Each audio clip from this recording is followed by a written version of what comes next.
मोदी जी एक लट्टू हैं और उसको अडानी और अंबानी रूपी लत्ती जैसे चाह रहा है उसे नचा रहा है। ये सरकार पूंजीपतियों की दलाल हो चुकी है और उसने रोटी का सौदा कर दिया है। लगातार पेट्रोल, डीजल और गैस का जो दाम लगातार बढ़ता जा रहा है। आप देख सकते हैं कि पटना में किस तरीके से राजद कार्यकर्ताओं के द्वारा विरोध प्रदर्शन किया जा रहा है। नरेंद्र मोदी का पुतला दहन किया जा रहा है। महिला अपने सर पे सिलेंडर लेके विरोध प्रदर्शन कर रही हैं। हम राजद के कार्यकर्ता हैं, उनसे बात करते हैं। क्या लगता है, लगातार पेट्रोल डीजल का दाम बढ़ रहा है? देखिए, पेट्रोल डीजल की जो दामें हैं वो आवश्यक वस्तुओं की ढुलाई पर उस पर निर्भर है, लेकिन ये सत्ता जिस तरह से कृषि बिल लाए और अब पेट्रोल डीजल के दाम को बेतहाशा वृद्धि कर देना, तो ये कहीं ना कहीं दर्शा रहा है कि अभी की सत्ता भूखमरी से मारना चाहती है। सरकार जो है अब चंद कॉरपोरेट लोगों का कठपुतली बन चुकी है। गैस का दाम बढ़ा देना, यानी घर में चूल्हा हरिया बर्तन नहीं चढ़ना। जान रहे हैं क्या गांव में हालात हो गया है? कह रहे हैं कि क्या करे नेताजी कि हमर हरिया न चढ़ी थे चूल्हा पर, क्योंकि गैस से चलता है। आज के डेट का सारा चूल्हा गैस से चलता है, यानी भोजन अब पक नहीं पा रहा है।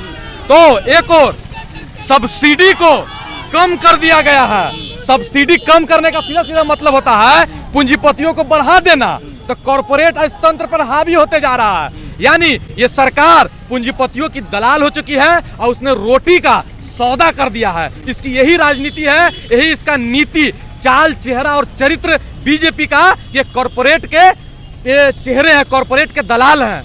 कहते हैं लट्टू, देखें लट्टू अपने से नहीं नचता है, उसको नचाने के लिए लत्ती की आवश्यकता होती है। तो मोदी जी एक लट्टू हैं और उसको अडानी और अंबानी रूपी लत्ती जैसे चाह रहा है उसे नचा रहा है। गरीब का भूख का ये सौदा, गरीब के भूख का ये सौदा कर रहे हैं। तो मोदी जी आप जान लीजिए, पास ने कहा था कि हम घास हैं, हम तुम्हारे हर किए धरे पे उगाएंगे। तो हम भी नौजवान लोग उस घास की तरह जिद्दी होंगे कि तो आपको वापस लेना होगा, क्योंकि ये देश आपका जागीर नहीं है। और जब तक आप वापस नहीं लीजिएगा, हम सड़क से आपके सदन को चुनौती देंगे और आपके प्रधानमंत्री, क्योंकि आप लोगों के आप गरीब जनता के भूख का सौदा करके आपने हमारे जनता को भूख से मारने का षड्यंत्र किया है। अब भूखे पेट भूख से मरने में कोई नहीं जानेगा, लेकिन भूख के लिए संघर्ष करके सड़क पे उतरकर लड़ेंगे ना, तो मोदी जी यकीन मानिएगा इतिहास रचेंगे। और आपके सत्ता को घुटने पे जब तक नहीं ला देंगे, हम तब तक चुप नहीं बैठेंगे। लगातार विरोध प्रदर्शन कर रहे हैं, सड़क पे उतरते हैं, आंदोलन करते हैं, लेकिन दिन प्रतिदिन जो है गैस, पेट्रोल, डीजल का दाम बढ़ कुछ नहीं हो रहा। देखिए, ये सत्ता को इल्म हो गया है कि हम बादशाह हो गए हैं। उनको लग रहा है कि हम लोकतांत्रिक प्रक्रिया में छेड़छाड़ करके, लोकतांत्रिक प्रक्रिया को हाईजैक करके हम चुनाव जीत जाएंगे। लोकतंत्र पर तंत्र को हावी कराया जा रहा है, लोक पर तंत्र को हावी करवाया जा रहा है। तो ये अपने आगे बगल जो न्यायपालिका, कार्यपालिका को इस्तेमाल करके ये सोचते हैं कि चुनाव तो हम जीत ही जाएंगे। तो मोदी जी समझ लीजिएगा, हम जिंदा कौम है, 5 साल इंतजार नहीं करते हैं। प्रधानमंत्री के पद पर बैठने से कोई प्रधानमंत्री नहीं होता है, लोगों के समस्या को सुलझाने से प्रधानमंत्री बनता है। तो आप उस समस्या को सुलझाने में नाकाम है, तो उस नाकामी के खिलाफ हम लगातार, क्योंकि चौधरी चरण सिंह कहे थे कि एक नजर आपका अगर खेत पर है तो दूसरा नजर सत्ता के कारगुजारियों पर रखिए। आप सत्ता में नहीं भी रहिएगा ना, तो सत्ता आपके सामने शीश झुकाएगी, उसको झुकना ही होगा लोक के तंत्र, नहीं तो लोक हावी होते देर नहीं लगेगा तंत्र पर।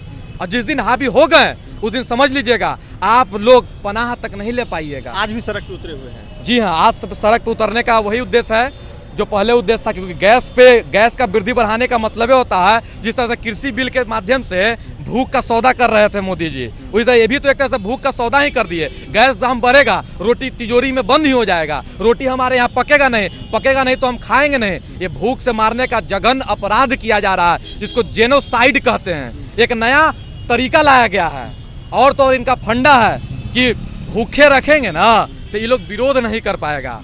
लेकिन शायद इनका, कहते हैं कभी कभी नहीं कहा जाता कि विनाश काले विपरीत बुद्धि।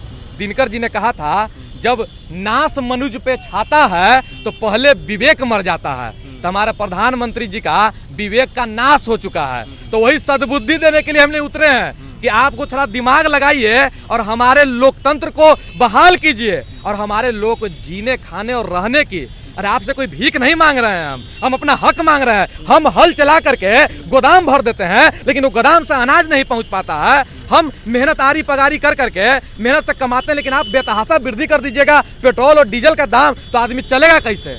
रोड पे चलेगा नहीं। इसी को लेकर उतरे हुए हैं। इसके लिए लगातार उतरेंगे जब तक कि कम नहीं हो जाता है। कहे ना कि हम भी उस घास की तरह हैं, हम भी जिद ठान लिए हैं कि मोदी जी को अपने जद में कर लेंगे, और जद से बाहर जाएंगे तो लोकतंत्र का प्रारूप खड़ा कर देंगे। ये संपूर्ण क्रांति की धरती है, और ये संपूर्ण क्रांति की धरती ललकार लगा रहा है कि आप बातों को समझिए, और नहीं तो गद्दी आपको छोड़ना पड़ेगा।